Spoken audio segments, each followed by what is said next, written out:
webinar today by the top question that has come from all my parents, all the parents whom we know and we are in touch with, is what is the biggest unknown stress that all of us are going through at the moment? So it's a really difficult time for everyone, obviously. Your freedoms are restricted and curtailed to a certain extent. But I think, and this is what I've seen, is the biggest problem that we face today is an excess of information. So by that I mean, because we're worried about the situation, we keep our televisions on, we keep our phones on to news channels. We are constantly bombarding ourselves with information about the current situation in the developing crisis. Now, while it's very important to keep yourself aware of what is going on, you have to. You definitely need to know what is happening, and you need to know how to respond responsibly, safely, for your safety, for your family's safety, for generally to be a responsible citizen. However, it doesn't mean that you need to bombard yourself with this knowledge and information 24/7. So if you've got your TVs on, blaring the news, and it's a doom and gloom situation mostly on the TVs and news channels, right? Everybody is screaming about something that is bad news. And that just unknowingly is going to elevate your stress levels. And not just you, but anybody around you, even your children, whether they are sitting and listening to the news program with you, playing around, it's going in, whether you realize it or not. And that becomes very... Another thing that happens is when you stress out, you give off certain body language that is stressed, that is tense. That then becomes an atmosphere that you create around you that will affect anybody in your life, and especially your children, because they can really pick up on this. Okay. Thank you. I think this is something that we are constantly doing, actually unknowingly. We are constantly checking, and maybe we are at times vocal about what's going on and what should happen and what shouldn't happen inside our households. And we're constantly talking, not if not constantly, then time and again, whenever there's a little break, you go into little these depression moods, depressive moods, where suddenly it strikes you that, yeah, we are under lockdown and things are not that great outside. So we'll move further on, but before that, I would like to tell all our viewers today that Mallika and I are going to talk for the next 1 hour till about 4. And you can keep your questions coming on the box that you find just below the window, the webinar window. And you can write your questions, your comments, if you have any. We will look at them as we are talking, and then from 4 to 4:30 we are going to take up a few questions from that particular list. So parents, please keep your questions coming up. This is we are trying our best to answer all your questions. We'll try our best to do that during the webinar, but if not, then Mallika and I are going to get back again and probably try and answer the rest of your questions also. Okay, Mallika, moving, what are the different signs of stress that parents can look for? And I'm going to ask you age-wise, because we have parents, like parents of toddlers over here. We have parents of teenagers over here. So I would like to ask you, what are the different signs to look for stress in children between the ages 2 to say 18. So if you can just break down, give us a little idea. Right. So I think first, sort of just to segue into what I was saying earlier, try to keep your levels of stress under check first. That's your children will then also automatically feel calmer, right? If you can just make sure that you look at your news once in the morning, maybe once in the evening, or a few times a day, but you also keep away from it. It's not just keep your children away from it, you also keep away from it. So Mhm. your mind is also clear, right? So try to reduce the overall levels of stress in your house is one thing. Now, despite that, obviously they are cooped in, they're not able to see their friends, they're not able to go out. So there's a level of frustration that will definitely develop. Younger children, very young children, if you're talking about, 2 years old and all that, they anyway don't go out so much. And their socialization is mainly at home with their close family, right? So there, your stress levels become very, very important Mhm. Mhm. because they are not verbal maybe at that time or just started to be verbal, but they can feel that tension and they can feel that oozing off from you or from their caregivers.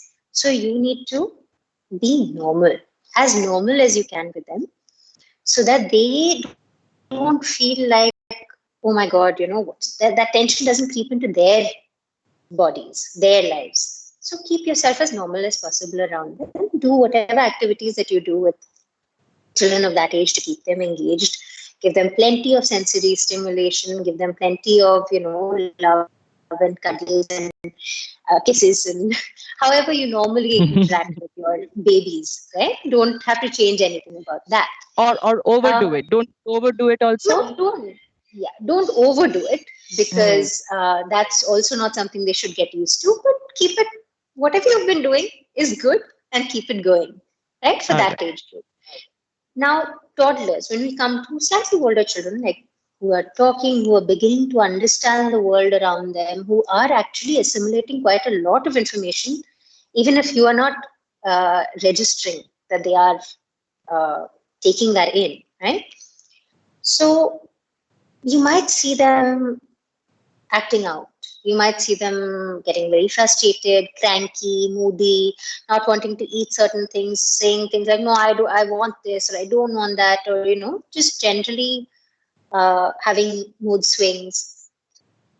They're not Mm. necessarily verbal enough to express their frustration clearly, but you will see their behaviors change, and you should be able to understand this is probably because of the fact that suddenly there are so many restrictions placed on what they can do and what they can't do. Mm. So again, that's something that you need to be aware of and you need to take into consideration. Let's go slightly older, 6 to 10 years maybe. Now they're Yeah. asking questions. They're very verbal. They're definitely going to ask you questions. So you're going to get questions like, why? Why can't I go out? What is this virus thing? I can't see it. Why should I keep washing my hands? Why should I, be quiet? Why should I not go and play? Why can't I go to school? Why can't I go and see my friends? Why can't I go see my grandparents? Any of them. You'll get a lot of questions. So you will also get some tantrums. You will also get some Mm. frustration and then kicking back against authority. So if you say, no, you can't do this, no, you can't do that, or it's, you will see them kicking back against authority and getting Mm. stroppy and cranky. The older they get, they have different ways of maybe expressing the same kind of frustrations because we all go Mm. through those kind of frustrations, right? Even we as adults, we are stressed out by the situation. We don't like the restrictions. We have to be so careful all of a sudden around Mm. us. These same things, your young adults and teenagers are going to go through the same kind of phases. So you might see things like defiance, Mm. anger outbursts, or if your child is generally a little quieter, they might become more reclusive, more introverted. They might, cut themselves off and be very distant.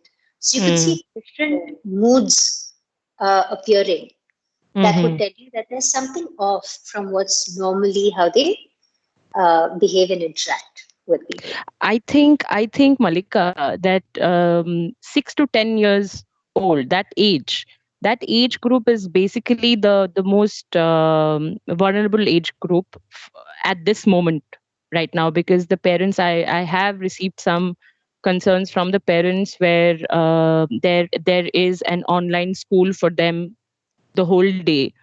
Some of the students are going through the online school the whole day, and then there is very little break, and then everything else is happening online, so is that also a part of the stress, going online or sitting in front of the screen for such long hours during the school time? Do you think that also kind of I mean elevates Contributes. contributes to the stress level? Contributes to it. Hmm. Yeah. No, that's a very important concern actually, because you're suddenly shifted all your face-to-face and social interactions online. So it's a Mm, massive change for your mm, mind to process, but also mm, behaviorally. It's a massive change because now you're sitting, instead of sitting in a classroom with a lot of people and that interaction, it's completely cut away, and you're sitting in front of a computer screen, mm, and it's passive. This information mm, is coming in, and there are a lot of scientific studies that have suggested that any kind of passive screen time, especially, is in the long run actually detrimental to your focus, your attention, your capacity to retain whatever you are actually seeing, and your memory and things like that. So definitely having this change is problematic, but obviously we can't do much about it because of the situation we're in. So instead of that, there are mm, things we can do to maybe compensate for mm, what is happening. For example, if they have a long period of time where they have to sit in front of the screen and be mm, present and listen and concentrate and all that, then they mm. need frequent breaks. So even Okay. 2 minute breaks, 3 minute breaks, your brain requires that because there's an And overload how of do you information. define the break? Like, sorry to cut you. What kind of break are you looking at? Is it like a water break, or just go around, just throw your hands and legs and kind of just loosen yourself up and come back again and So sit and continue? there are, you can do breaks in a variety of different ways. Yes, water breaks are important, but I would suggest that children actually have their water bottle or whatever next to them, so that Mm-hmm. as the class is going on, they can keep drinking. Hydrating yourself is very, very important, and these things. So Mm-hmm. getting up to go get water is one thing, but having it with you is very, very important. A brain break is something where you do something completely different. You cut off from what you're doing. You stop sitting down. You've been sitting down for too long. You stand up. So you get a case to Mm-hmm. stand up, to jump up and down, to maybe clap, to do things that like follow the leader. It's all quite easy to do online even.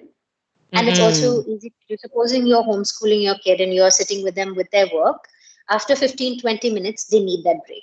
So give it to them. Okay. Tell them to jump up and down. So now they've got the fidgets out of them. Then to calm them down again, get them to close their eyes, take deep breaths, and listen to their heartbeat as it slows down. Because they've been jumping, it's going to increase their heart rate. And then Mm-hmm. slowly it'll calm down. And if they actually just pay attention to it, it calms them down as well. So you've given them that chance to, get rid of their extra energy, and you've calmed them down. Mm-hmm. Then there is a better space to focus and concentrate on the next thing that they need to do. The flip side of it, though, raised by one of the parents, is too much of screen time happening, and children are not willing to, uh, you know, uh, they are not budging. They don't want to leave their handset or phone, their phone, and they're constantly playing games. So when you talk about active involvement and passive involvement, uh, how do you differentiate between an active and a passive involvement? Because there are some video games which might look active because you're constantly engaging with it, but how active are they really? I mean, is it helping you intellectually, or is it helping you creatively? How is it helping? So passive screen time is like watching TV or just sitting and listening to someone talking to you, or uh, listening to a story, anything that you're doing where you have no interaction with the screen other than just having the information coming in. Your Mm-hmm. senses are being um, bombarded with that information, but you have nothing to contribute. Interactive screen time would be like video games or educational games that are out there, or things where they actually have to interact with the characters on screen or with elements of the screen to manipulate it. Or people on screen. People on screen as well, yes, because that interaction, it's like a question and answer session or something where asking you to do something, and then you actively have to take a pen and paper and write something down or create something.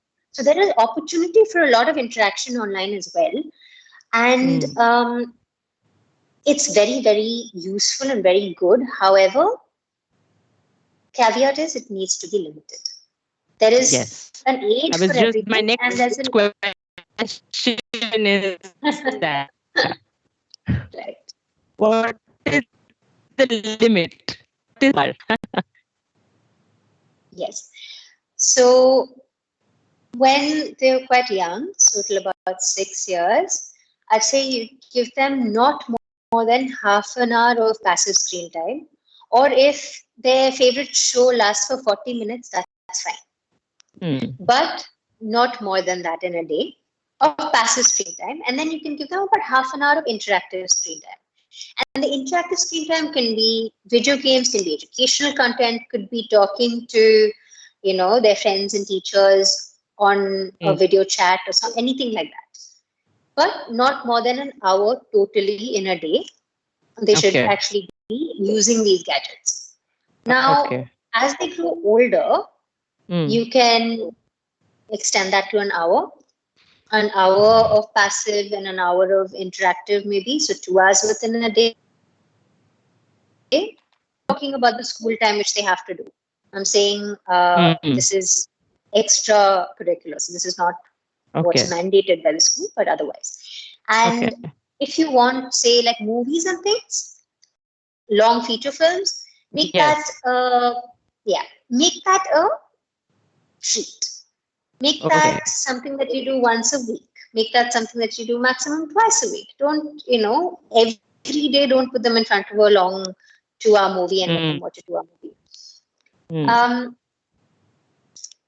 If you're talking about older kids, like, teenagers and all that, then's where it gets really difficult, isn't it? To actually tell them that, no, you cannot binge watch your series again and again, or watch Netflix all night. And restricting their access to the internet is one thing, but that would probably cause a lot of rebellion, which you may want to avoid. So one thing is to explain to them, because at that age they are capable of understanding and reasoning. So explain to them the downsides and the pitfalls of binge watching passively, the fact that you are actually killing your brain cells. They're not doing anything, they are dying. You are affecting your sleep cycle, you're affecting your body functions, you're affecting your appetite, you're affecting just your mind. You won't be able to focus, you won't be able to keep your attention, you will get headaches, and you will even lower your immunity if you completely mess up your cycle. All right. Yeah. So I think this gets us to the point where we can talk a little bit about time management, because some of the children, even adults, have kind of lost the sense of time, because we usually we are in a routine, right? And we are used to our own routines, and suddenly there has been a disruption. So just to ask you, how does the cope up with suddenly a jarring activity like restriction? You can't go out. So is it a big blow to the mind, and how does the mind respond to this? Right. So the mind likes routine. Your mind likes stimulation, constant stimulation, and it likes company. Now, when you've got restrictions on where you can go, what you can do, who you can meet, and you've got very, very specific rules and regulations in place, You're going to land up with frustration, yes, but you're going to get bored. You're going to feel lonely because sometimes it's a very isolating experience. You're going to want to find some outlet, right? So one way, and the negative way of finding an outlet is to vent your frustration and your anger and, get easily irritable and cranky and things like that. But positive is what we should strive to do. So some of the things you can try is mindfulness techniques, which are just calming, focusing techniques that help you be in the present, help you take a step back from your emotions and your worries and your stress and objectively assess it. And also exercise. Very, very important. To get that extra energy that's out, you need to exercise. Some form of exercise is very important. And take care of your mental health as well. If you are feeling isolated, if you're feeling lonely, if you're feeling cut off or scared or anxious, find someone to talk to. Find someone you trust and talk. Yeah, but usually children don't are unable to identify this. Like with adults, we can identify whether we are feeling lonely or we are feeling isolated. But with children, it does not usually happen.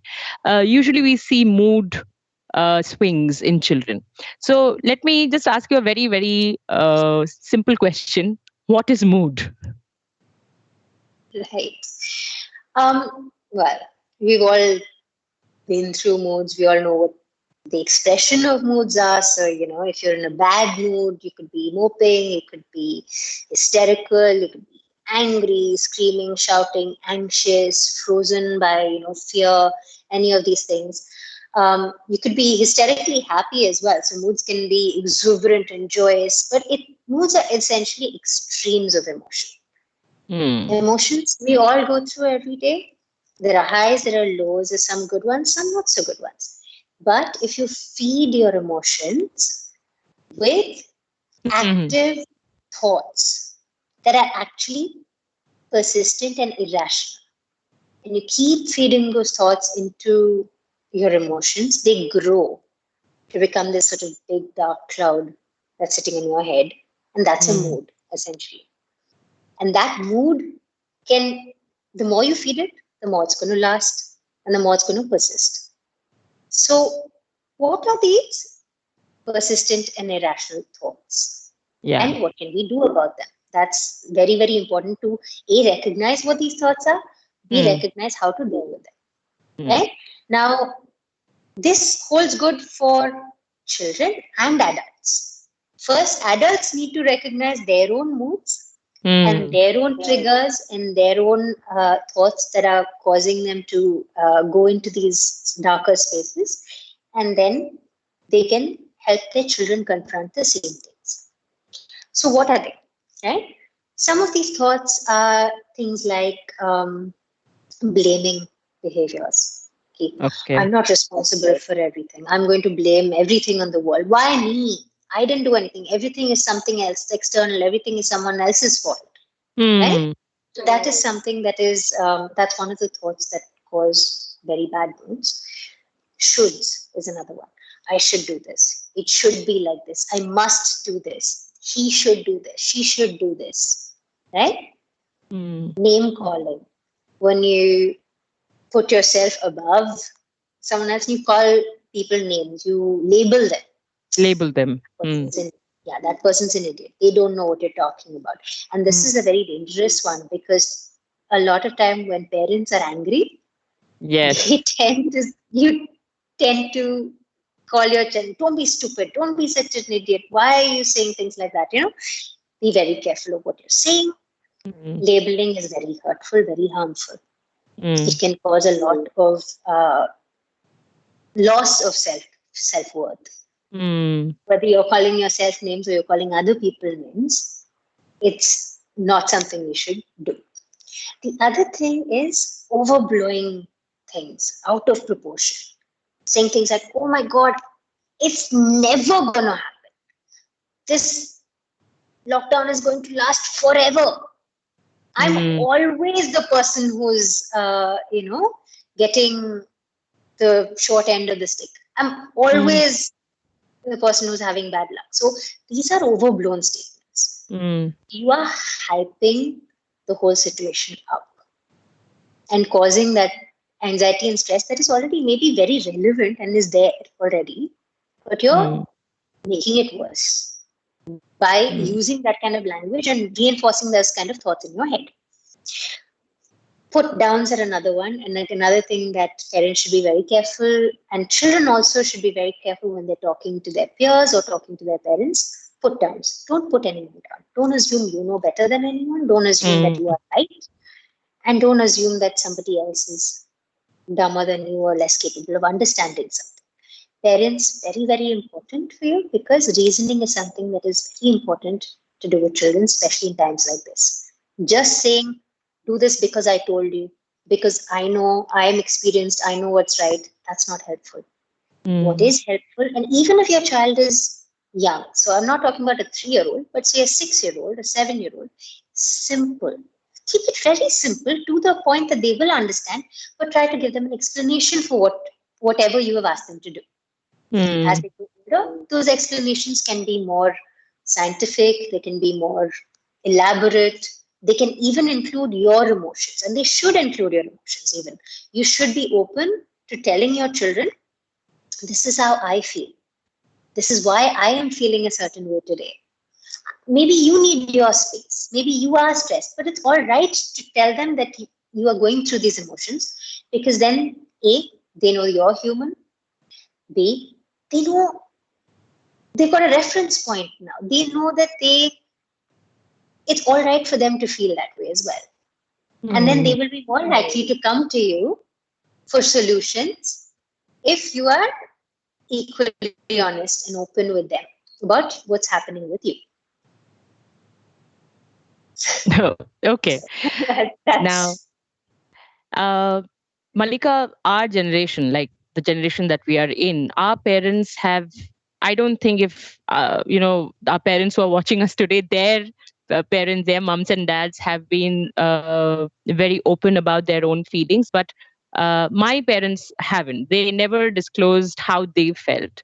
They would always, try and keep all the worries at bay and not let us ever see the weaker side of them. And since we have grown up looking at them, we do the same with our children. We don't want to show that we are weak, or we are also worried, or we also have our own limitations, so that the children are at least they are not burdened with what we are going through. So how there are two questions actually that I would like to ask you on this, that how safe is it for a parent to kind of be a little vulnerable with their children and talk to their children about the anxiety that the parent is going through. And the second question is that those who have never practiced it till now, how do you break your own ice? So how do you make that initial breakthrough into a child's domain? Yeah. Okay, let's address the first question first. Yeah. I'm not telling people to unburden themselves from their children. They shouldn't. Because the level of problems that adults face and the number of things that we have to juggle and deal with and the number of stresses that we have to go through, they don't need to know the extent of it, right? But the point of being vulnerable is to show that you do experience it. So, for example, if you want to sit down and talk to your child and you think, oh, maybe something is troubling them, you can open with something like, it's been a really hard day today, hasn't it? I've found it really difficult. I've also been having, certain worries, or I'm also worried a little bit. But you need to reassure them at the same time. So you're worried, but your role as a parent is also to reassure your child and make them feel safe. So you say, well, yes, it is a trying time. It's something that I'm also worried about. And, it can be anxious, you can get anxious and you can get scared. It's all right to feel that way. The point is not to look invulnerable. So the moment you look invulnerable, your child is going to think, oh my God, that's what being strong means. Mm. Not, having that facade of just nothing shaking you. But that's not what strong means. Being strong means dealing with your emotions, dealing with your fears, dealing with your anxieties. And as a parent, you should show that vulnerability that, yes, I also go through these things. Mm. However, I am here for you. I will help you deal with your frustrations and your anxieties, and we will walk through it together. We will, sit down, talk about these things, find some solutions, and try to take it one step at a time. For people who've never done this before, I'd say they need to get in touch with their own emotions a little bit first. They really would Yes. have to sit down and recognize these patterns in themselves. When do they try to bottle things up, and when do they try to Mm. have that very, strong and calm facade? And when they need to just be a little more open and engage a bit more. Mm-hmm. Again, I must stress, I'm not saying break down in front of your children Yeah. or, completely unburden all your woes on them. No, please But don't. acknowledge your Yes, emotion and your mood in front of them. absolutely. Absolutely. And acknowledge that it's all right to feel that way and that there is a way through it. So provide Mm. a solution as well. Mm. Now, the second question, that's very important because I'll tell you what, I usually, my father and I, we share a very cordial and a very, like generally, usually, middle class father daughter relationship where the father is only asking you about your studies and what are you going to do. And the father has those typical questions to ask. So lately, I came to know after quite a lot of talking and discussing that there was a patch of time where he was, transferred and he was posted in Bombay. And that was the most difficult time of his life, and we had no idea that that was the most difficult time of his life. And he came out with this after how many 25 years uh, of us leaving Bombay. So so I'm wondering how healthy is it for some of us parents to keep these times with us, and how can we make that first step right now, in talking our hearts out with our children and making them a part of our journey. I mean, had we known that he was going through a lot of stress, maybe we would have taken some caution and not forced him to do something, to get us or buy us something. We could have done that. I just want to know how to go about how a parent, especially a father, mothers usually talk, especially how can a father engage with the child. Um, if people find it difficult, Mm. I'd say have a family time, have a time where you're all sitting down at the table, no distractions, not, no gadgets, no Okay, no phones, no phones. TV, no gadgets. That's something, I mean, in my house, that was mealtime. Mealtime and Mhm. about, about an hour after dinner. Meal after Um, dinner. Hmm. yeah. So what we do is there was no TV allowed, there was no phones allowed at the table, but you could talk. Now, earlier, I think in my parents' generation, they were not allowed to talk. They were supposed to just eat Yes. quietly and Yes. finish their meal and go. Yes. But Yeah. for us, this was the time where we would actually interact and get to know a bit about each other's day. And um, my parents were not that forthcoming, but then I was a Mm. very curious child. So I Mm. think I maybe pestered them. At that time, they felt it was a little maybe intrusive. But I think honesty is very important. Mm. but tempered with a level of being calm and being, you're the adult in the house. So they have to feel safe and secure. Yeah. They are safe at the end of the day. That is something you have to be able to provide that sense of security. Now, Mm. security doesn't mean money. Security doesn't mean the ability to have a lot of things. Security just means having your parents around Yeah. and unconditionally. No matter how good or bad your life gets, the fact that they will support you, that is what is important to establish.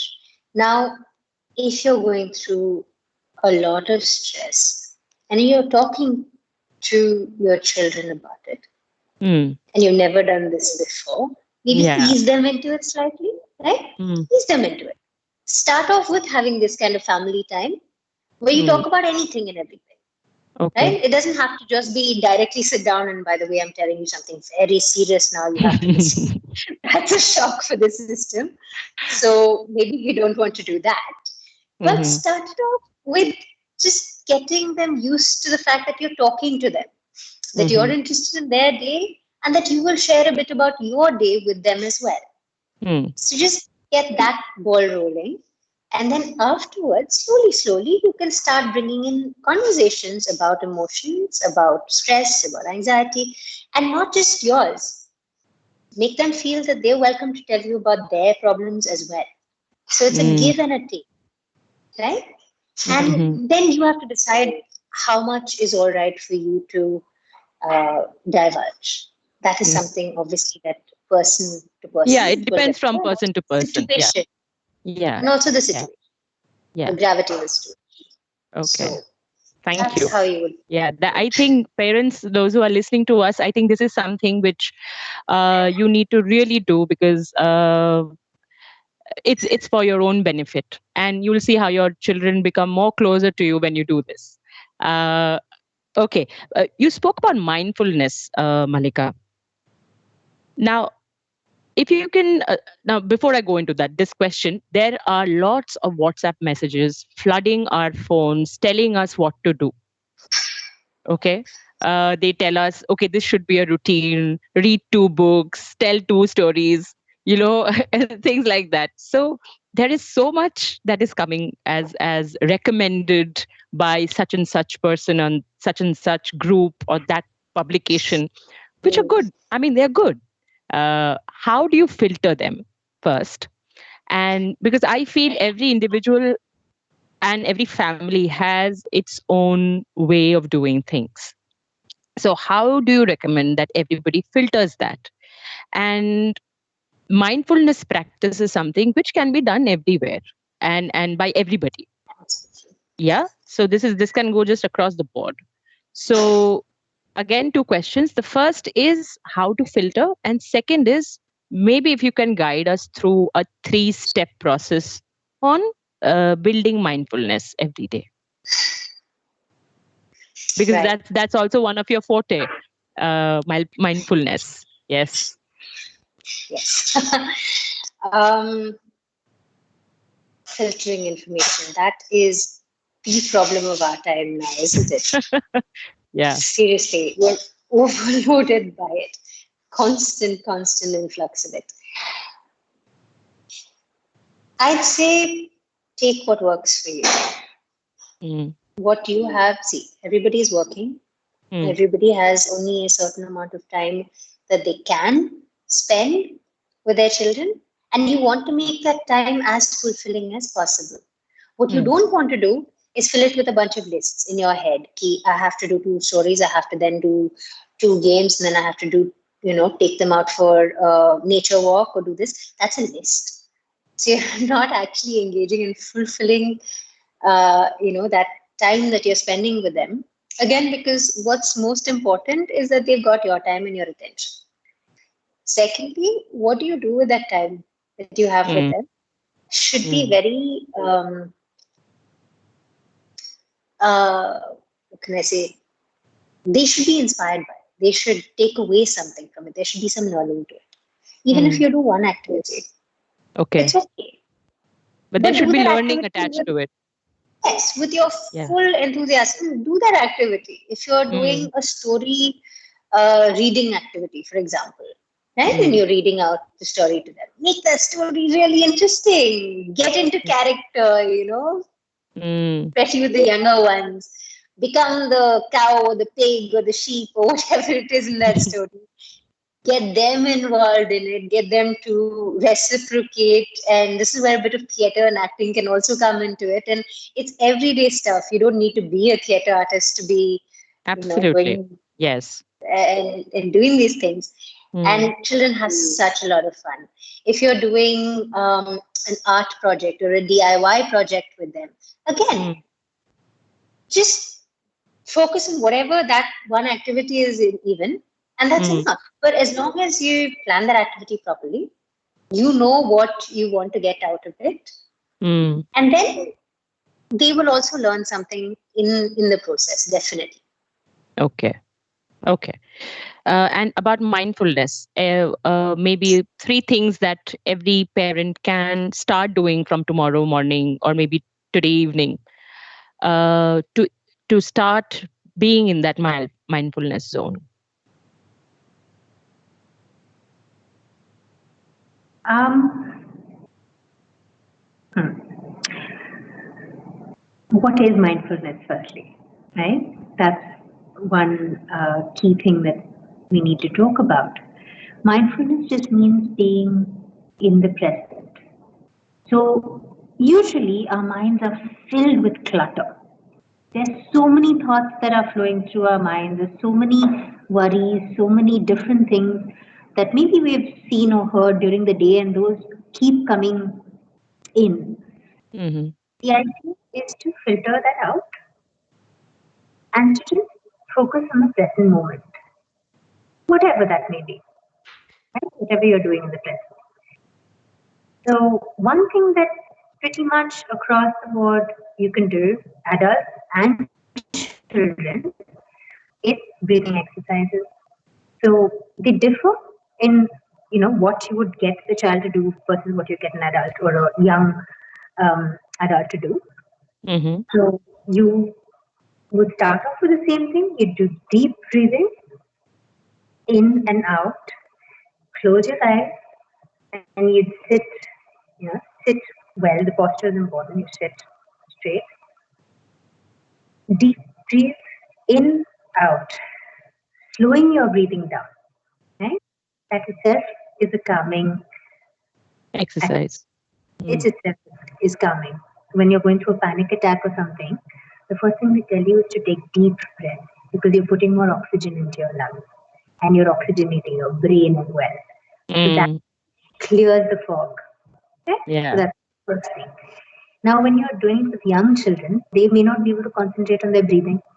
That's Mm. something difficult for them to do. So Hmm. instead of that, tell them to take these deep breaths, and as they're taking a deep breath, tell them to listen. Now, that is something that children, because we're very visual creatures, they're constantly bombarded by lots of sights. Mm. The sounds are forgotten somewhere. So when they Mm. shut their eyes, tell them to listen. Just listen to what is going on around them. Mm. List of noises, and then tell them to remember that. So Mm. basically, they can spend about 5 or 10 minutes, even if they really get engrossed in it, Mm. listening to the various sounds around them. Mm. You come out of it, 5-10 minutes is a long time, but you can start off with 1 minute or 2 minutes even. And they come out of it, ask them what they heard. And they will surprise you, and they will also be surprised by what they have heard. Mm. You know, they're not used to listening to all those small sounds that are going Mm. on. That's Mm. for the smaller children. Mm. By smaller children, I mean you can do this up to about 10 years old. 10 years of age. Yeah. Yeah. Mm. Within that, you get them to concentrate on their breathing, Mm-hmm. concentrate on their body. Mm. How many of us actually concentrate on what we feel? What are you sitting on right now? How do Mm. the clothes feel on your body? How do your hands on the table feel? Is it a cold surface? Is it a warm surface? These are things that you forget about because you're so caught up in whatever else you're doing. You just forget you as an entity, as a being, you forget that you exist. So just to concentrate on yourself, your heartbeat, your breath, and your surrounding, and just calm your mind down. That is one thing everyone can do. And one thing I would suggest that everyone does as well, take some time out every day to do this. Mm. Right? It's a form of meditation. You don't have to meditate to any deity or any entity. You just need to meditate on being alive, being in the moment, being here, your presence here. Mm-hmm. And try to declutter your mind. Mm. So that is Do you something think music can help? Like listening to instrumental music, Western classical or Hindustani classical music? that can calm you down. Mm. Find music that calms you down. Don't go for really heavy beats and things like that. That's when you want to get excited and energized. But when you Mm. want to calm down, find something that's instrumental is better, but also maybe not drums and percussion, but maybe Mm-hmm. quieter and more mellow. More Or strings even and keys, maybe. yeah, Yeah. or even nature sounds. Nature sounds are Oh, beautiful. yeah. There are all Yeah. these fantastic apps actually that have nature sounds, and you can just Yeah, play there's an them. app called Calm, There and is. I It's think Calm. I use that app. It's very good. I think it's free. Everybody can just put it on their phones, and it's beautiful. I have used that app, and I use it every day. Yeah, it They is. also have these stories, little bedtime stories in that app. Yeah. So that's very very nice to do. Another thing you can do with your children is shavasana. Ah. Yoga. All the mothers are Yes. complaining that our children are doing savashan till 1 o'clock in the day. No, this is to calm anxiety down. We'll get on to the getting them out of bed in a minute. But if they're anxious, this is a good way to calm them down. Right? Yeah, yeah, yeah. Again, get them to concentrate on what they hear and what they smell and what they feel around them. I would like to say something to the parents. I did this. I practiced this, and this has been effective. There's something called yoga nidra. So there are lots of YouTube links that you'll get. You just have to type yoga nidra, and it's usually a 13 to 16-minute practice. It actually makes you fall asleep, and the moment you're out of that sleep, you're active as ever. And I do this whenever I'm extremely stressed out, extremely tired after a whole days of work. So I then do this little bit of yoga nidra, and I'm rejuvenated like immediately. So I think I recommend yoga nidra. Just type yoga nidra on YouTube and listen to any recording. I think that will really help. Thank you. I mean, I thank you, Mallika. This yoga nidra thing came up because of the Shavashan thing. All right. Now, Shavasana to sleep. I've done that and just calming yourself down and you will just go to sleep. yeah. I have heard people snoring also during Savashan. So yeah. Okay, quickly, Malika. During the lockdown time, parents have a lot of other things to do. Some of the parents are working, both of them are working, or maybe the father is working, the mother is not. And there's a lot of housework that we have to do right now because none of our house helps are coming. I mean, and it worries if you're used to a clean house, if you're used to always seeing your kitchen sink clean and floor all dusted and done. So I think that can be that can take out a lot of time from your daily household time that you have for your children. How do we engage children in while we are doing so much of work already, because it takes a lot of time to clean and sweep, and big families have bigger houses, they have bigger rooms to clean. So yeah, how do you do that? How do you manage? So one really nice way of doing that is involve your children in your household activity. Make it a game for the younger children. Make it a game. Make it something that it's fun to do. put music on and, get them to help you with the dusting or the mopping or whatever. Slightly older children can help with the cutting. You Mm. can also make it into an activity where they feel like sorry, they feel Mm. like they're helping. They Okay. actually feel like they're actively doing something, being useful. Mm-hmm. Younger children look up to you for that kind of um, what do you say? That kind of feedback that you give them. They want to be helpful. They try to be helpful. They want your praise and your acknowledgement. So make them feel that they're actually helping. This will also de-stress them, right? Okay. Because instead of saying, don't do this because it's going to be bad for you or you're going to get the virus, so if you do this, Mm. just tell them, what can you do to help? What Mm. are the things that you can do? You're a superhero. You're helping me fight this, Mm. condition. Mm. We're going to get through it together, but you're my superhero, so how can you help me? So that's Mm. what you can do with younger children, actually get them to help you and make it a fun sort of bonding exercise. Mm. With kids, I think, again, talking is a key to a lot of these things. So you need to be very honest, very open with them about all the stuff that you need to do now. And you Mm. need to then maybe ask them to help you. They really should take that initiative. It's their house also, and they should feel that pride in their house. They're helping to maintain it, they're helping to keep their surroundings clean and safe, right? Mm. Mm. And it fosters a sense of empathy in them because they start empathizing with what you're going through and what Mm-hmm. other people, like maybe older people, if you've got older parents Yeah. or parents in the Mm. house, are empathizing with how to behave certainly, how to be kind and considerate towards them. Mm. And also maybe to a certain extent a little sense of sacrifice. Sacrificing maybe their video game time to help their mom out or So, their so, so, do you think the mama also has to sacrifice a little bit of WhatsApp time and Insta yes, time and Facebook time? Yeah, yeah, yes. yes, definitely. Mm. And any age, your child can be any age, but you lead by example. So Mm. if you are always on the phone, if you are always, connected to some device, if you are always working and not having family time, not actually giving them that time that they need, then how do you expect them to reciprocate? They learn by watching what you Mm. do.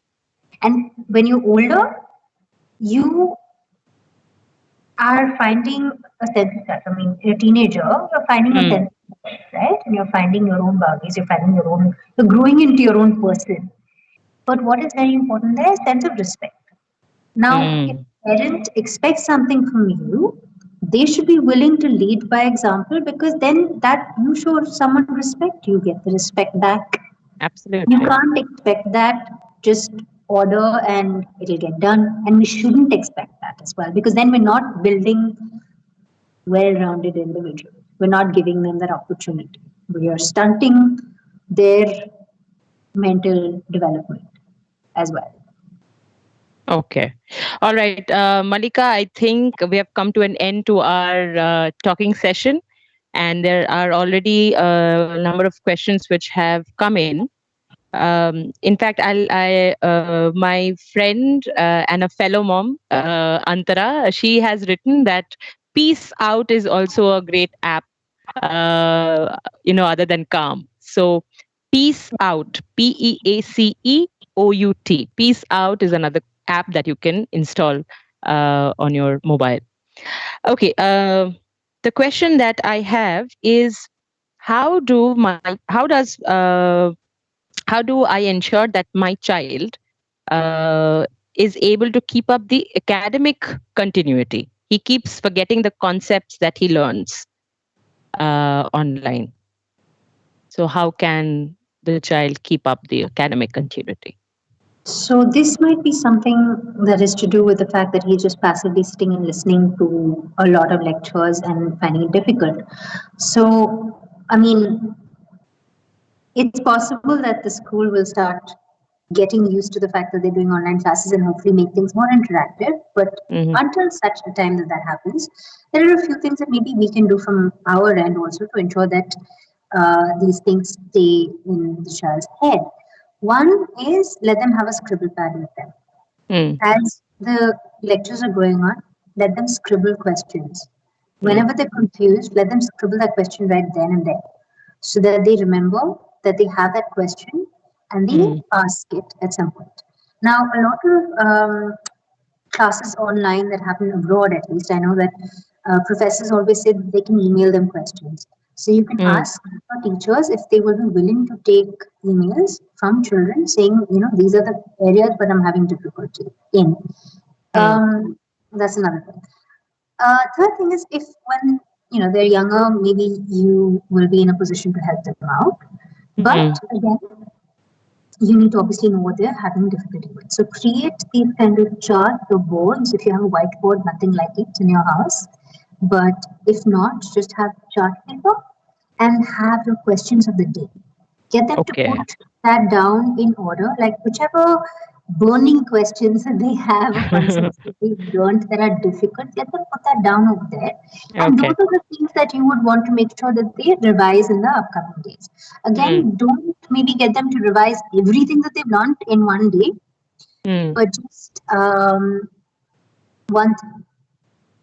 One thing that they've learned, let them revise it in a day so that they're fully conscious of what they're learning, they're fully understanding what they're learning. If Mm. they still have a problem, please make sure that they ask the teachers and ask questions because I assume that when you're having Mm. online classes that you will have a question and answer session as well with the teachers. So at that time they should use it to actually ask those questions.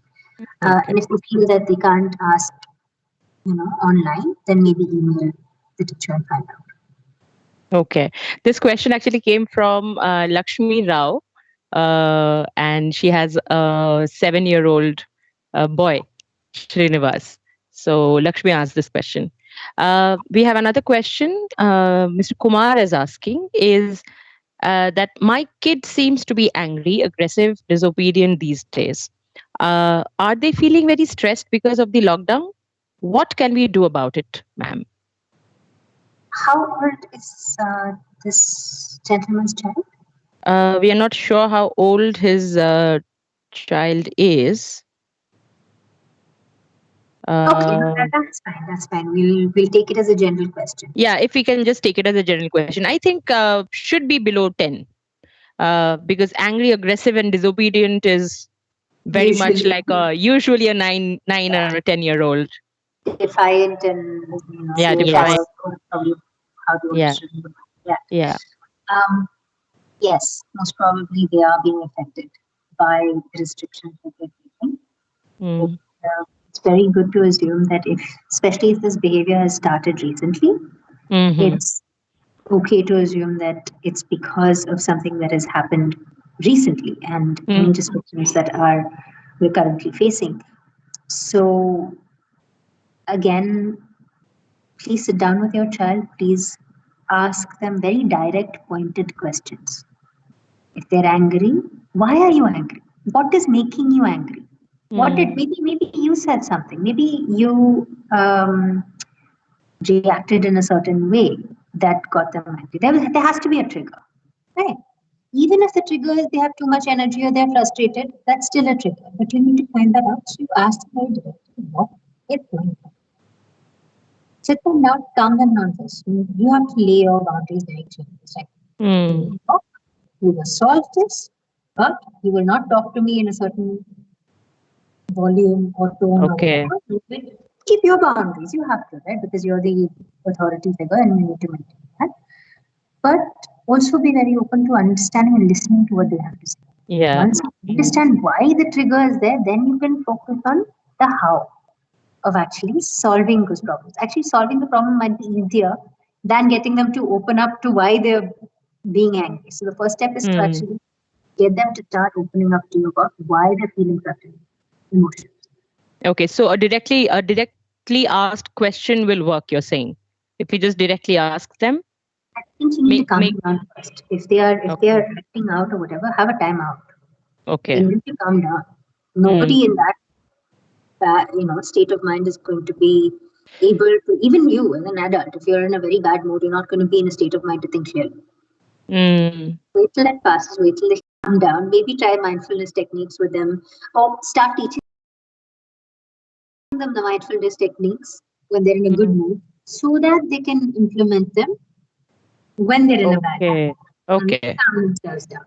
Once they are calmer, and once maybe the situation is even blown over, and they're doing something, Mm. because children quite, will flit between one and the other, right? They're not going to keep Yeah. that for days and days and days. Mm. When they're calmer, take them aside, sit them down, just have a conversation with them. So look, we're trying to understand, we're trying to go through this, and we're in it together. This is Yeah. where you're being vulnerable. You're saying, look, I'm also in the same soup, boss. Mm. You can Mm. confide in me. We need to work this out. Mm. So that will probably go some way to actually understanding why they're acting out like that. Okay. Thank you. The next question comes from asking, uh, yes, whatever we do together, she is always bored and complains that I'm all alone and you are so boring, mom. She's a single child, and I feel maybe because of that, she's saying all these things. Can you please suggest? Yes, I got this from another mother also, Dr. Ruchika. She had asked the same question. How do we deal with single children who are single child in a family? I I'm a mean, single boredom. Yeah, I think boredom is a bigger question. child. Everybody seems, I think we should do another webinar or a series of webinars on how to tackle boredom and how to make children yeah active throughout. But yes, this is a very very genuine question, and two of the mothers have asked this now. Um, so if you're a single child, you definitely are used to always being alone in the house, right? But you might have lots of friends and lots of company outside, and you might really miss that. So definitely, Mm, the parents have to take a certain amount of time out, mm, child with a child. Don't necessarily make them do activities that you want them to do. Maybe ask them what they'd like to do for a change, and then try to spend quality time together. Again, mm, try to keep when you're spending quality time together, keep your gadgets aside. Do not get distracted. Spend that time with them. Give them the opportunity to do activities on their own as well, things that would keep them occupied, right? mm-hmm, mm-hmm, So, drawing, painting, have them explore different kinds of hobbies. Maybe if they like reading, introduce them to new books, introduce them to various things that would keep them occupied as well. Another thing you could do if your child is slightly older, you could get them on a web conference with all their friends. Actually get okay. look, it's such a nice thing. It really is, with Meet and Hangouts and things. At least they get to see each other, Yes, yes. talk to each other, so they don't have to feel that they're so isolated. Sometimes talking on the phone is not enough, and you don't want Mm, them glued with a phone to their ear. yeah. So you let them have these kind of web picnics or something like that.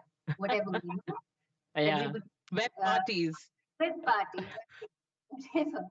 But keep a time limiter. Everybody's Mm, parents be in on the whole thing, and they should be all monitored. Like, okay, so 1 hour you've got to chat with your friends. Iske baad, mm, you have to stop after this, and you have to move on and do something else. But this there's time for socializing. Same thing with their grandparents, with their mm. whoever. Yes, yes. There's a question which has come right now that interactive screen time, video calls to grandparents, cousins, do they count? Are they acceptable?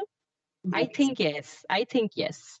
I think definitely times like this, and not just times like this. I've seen generally. my aunts and my cousins are in the States, and they have children who every day interact for at least 15 minutes with their grandparents or over screen time. And it is incredibly cute to see the bonds that they've built up.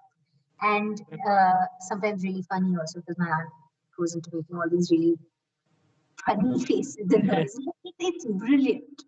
And the Okay. idea is Okay. not to Yeah. restrict yourself that you're on a screen, don't freeze up. Just be natural, Mm, be human, mm, and that is very enriching. So I think that that's useful. Very useful. Okay. There's another question which has just come up. There are a lot of questions coming in. It's very interesting. This question is, we are running out of ideas. We are running out of ideas how to keep ourselves ideated.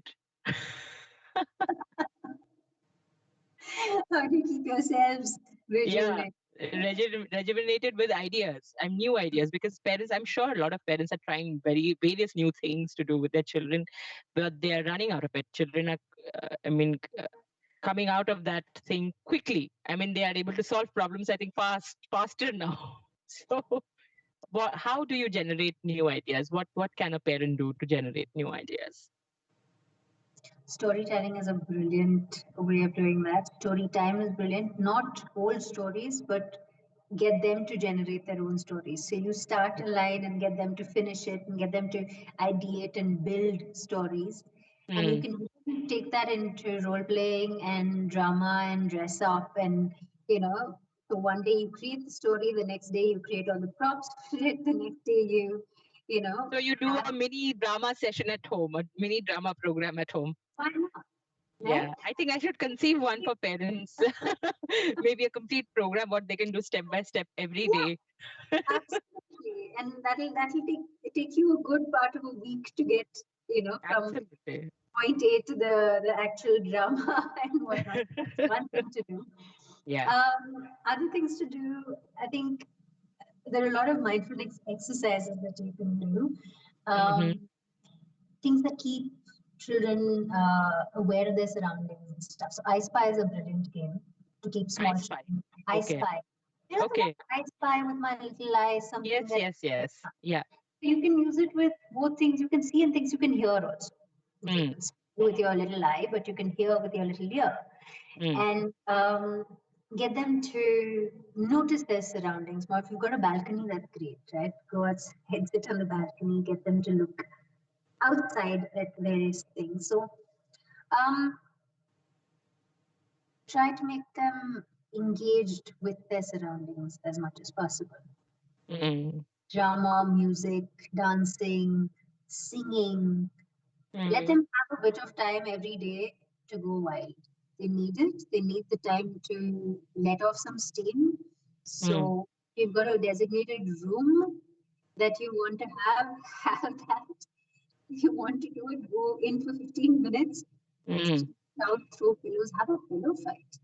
Yeah, I Brilliant, think pillow fights are good. Yeah. brilliant way of getting, off that steam. Have pillow fights. Build forts, cushion Mm. forts. Mm.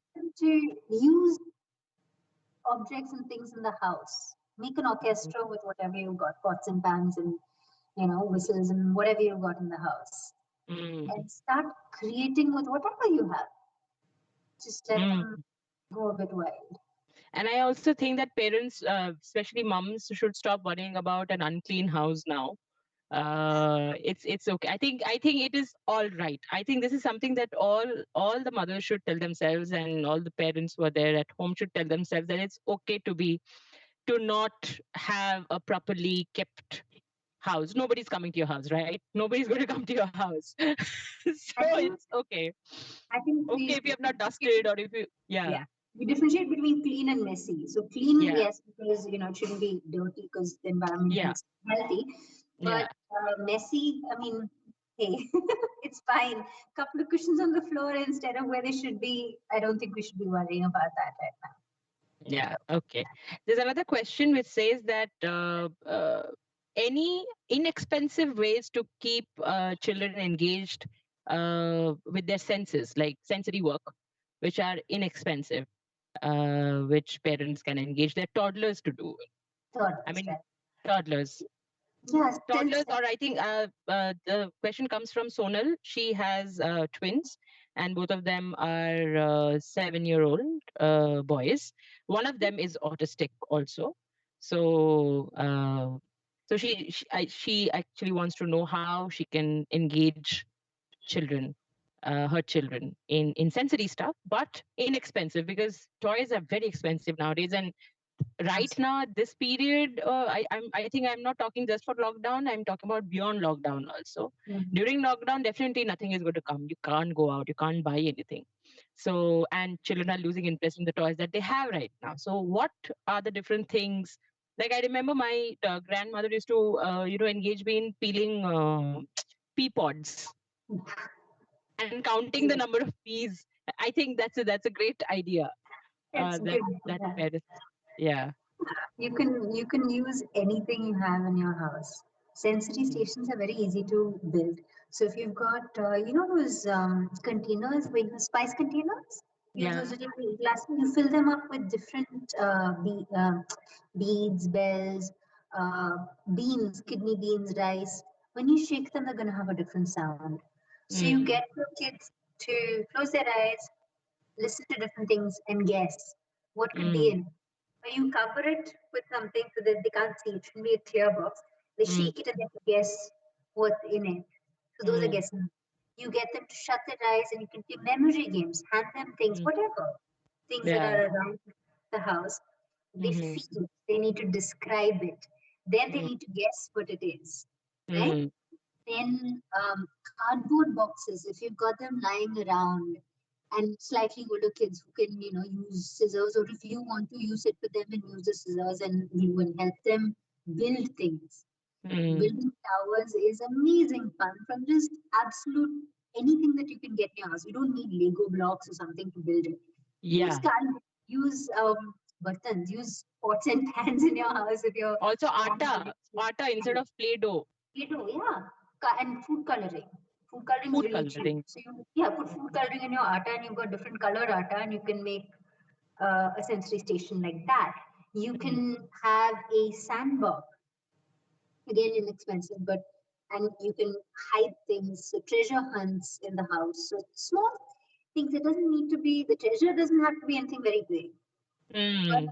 you give them clues in the house to find the treasure. So then the idea is to go from one clue to another clue to another clue, and then follow the line of We clues. have done that. We have done that in one of our classroom sessions a few weeks back. Mhm. Yeah. Interesting. It's very interesting. It definitely keeps kids very involved as well. Yeah. Yeah, I think also asking the 6 to 10-year-olds what they would like to do, what they would like to play, and be available for them. I think that also helps in a big way. Yeah, But the that's only thing that's is, very yeah, the only thing is that this lockdown has imposed a lot of time restrictions also on adults because they have to do a lot of work. They are managing a lot of things together at the same time. So I think, so I guess if you get them to help in your household chores and then make that fun, make that a game, that's mm, another way of spending that quality time with them. mm, Definitely set a couple of hours aside to actually just be with them and do what they want to do. mm, If you're making, we're talking about routines and how to keep them in a routine and give them a timetable. When you're making that timetable, sit with them, ask mm, them what all they do in the day, what all they mm, have to do in the day, what all they want to do in the day. Then try and make your timetable according to what works for both of you. mm, Right? And they should also understand that mom needs her space. You need some time alone. And at that time, what can I do? If mm, on the title says Mama's alone time, Mama's me time, what can I mm, do at that time? So you have something that you will give them. Maybe a coloring book, maybe some, work with their toys or just colored blocks, even papers, spelt papers and things, chart papers that you can get from any stationery store. Nowadays, that might be difficult, but you might have paper at home and sketch pens to hoga. So you can mm, use that, cut it into various shapes, newspapers and old magazines, and just basically let them be creative. okay. All right. There's another question which has come from Renu. Renu is asking, my son is 4 years old and is not interested in going to school now. Every morning he asks, "Is it a holiday or not?" And if if it is said to go to school, and if said to go to school, he cries and throws tantrums. What can be done to make him understand that school has to be continued after lockdown? The mother must be telling him that after the lockdown, we'll have to go to school. 4-year-old. So I think, especially for the younger ones, maintaining some sort of routine is very, very important. And some sort of routine which has their schoolwork included. And they've done the schoolwork that they will do is stuff that you can do at home. It's not going to be something that is very complicated, right? Yeah. But they should not leave off that learning. They shouldn't think that, today's a holiday, so I can watch cartoons all day, and that should not happen. Limit their screen time. Make sure that they have that routine in place, if possible. An hour of maths, an hour of English, an hour, whatever they are doing. Try and keep them within that routine so that they at least are still familiar with the fact that they have to work in a day. That the learning is important. The idea is not about whether it's school or whether it's home. The idea is that you're learning and making the fact that learning is important, right? And by the time they have to go back to school, they'll really miss their friends. So they probably go back to school anyway. Probably. It's just the whole, we've got a holiday, and holiday for them means they can lie in bed till 1 o'clock, or So watch. how do we change this term? Can we call it something else rather than a holiday or a lockdown? Because lockdown itself, the word lock and down, both of them. Yeah. So what can we call this instead of a lockdown? Can we call it as sit at home, or I don't know? You suggest.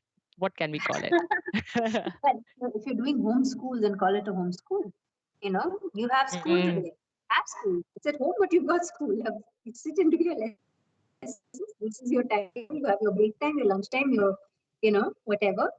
And for now, Mama is the teacher or Papa is the teacher. Whoever is taking responsibility, or Dadi or Nani, or whoever is taking responsibility is the teacher, and the same rules apply.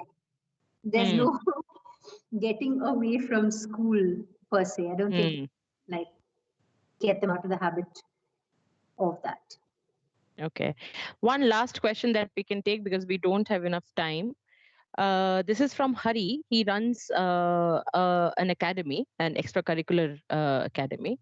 And he's saying that we have implemented a screen jammer campaign for the students.